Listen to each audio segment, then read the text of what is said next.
സമസ്തയ്ക്കെതിരെയുള്ള K M. ഷാജിയുടെ പരാമർശം മുസ്ലിം ലീഗിന് തലവേദനയാകുന്നു. സമസ്തയുമായുള്ള പ്രശ്നം പരിഹരിച്ചെന്ന് ലീഗ് നേതാക്കൾ പറയുമ്പോഴാണ് കെ.എം. ഷാജിയുടെ വിമർശനം.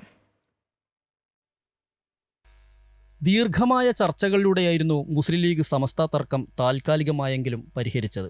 എന്നാൽ ഇപ്പോൾ സമസ്തയ്ക്കെതിരെ പരസ്യ പ്രതികരണവുമായാണ് മുൻ MLA കൂടിയായ കെ.എം. ഷാജിയുടെ രംഗപ്രവേശം. സമസ്തയിലെ ലീഗ് വിരുദ്ധ വിഭാഗത്തിനെതിരെയായിരുന്നു ഷാജിയുടെ വിമർശനം. സമസ്തയിലെ ലീഗ് വിരുദ്ധനായ ഉമ്മർ ഫൈസിക്കെതിരെയായിരുന്നു ഷാജി നിലപാട് കടുപ്പിച്ചത്.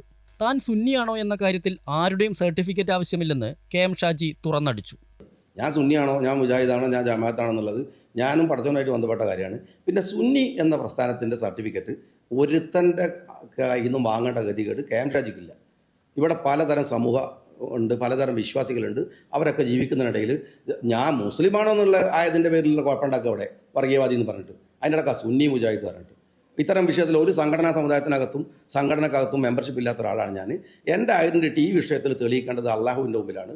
അതിലെനിക്ക് യാതൊരു ഭയവുമില്ല, ഞാൻ തെളിയിച്ചോളൂ. സമസ്തയുടെ 100ാം വാർഷികവും തദ്ദേശ സ്വയംഭരണ തെരഞ്ഞെടുപ്പും ആസന്നമായതോടെ വിഭാഗീയത പരിഹരിച്ച് മുന്നോട്ട് പോകാൻ ഇരു സംഘടനകളും ചർച്ചയിലൂടെ തീരുമാനിച്ചിരുന്നു. ജിഫ്രി മുത്തുക്കോയ തങ്ങളുടെയും പാണക്കാട് സാദിഖ് അലി ശിഹാബ് തങ്ങളുടെയും മധ്യസ്ഥതയിലായിരുന്നു ചർച്ച നടന്നത്. എന്നാൽ സമസ്തയ്ക്കെതിരെയുള്ള കെ.എം. ഷാജിയുടെ പടയൊരുക്കം എങ്ങനെ പരിഹരിക്കുമെന്ന ആശയക്കുഴപ്പത്തിലാണ് ലീഗ് നേതൃത്വം. അമൃത ന്യൂസ്, കോഴിക്കോട്.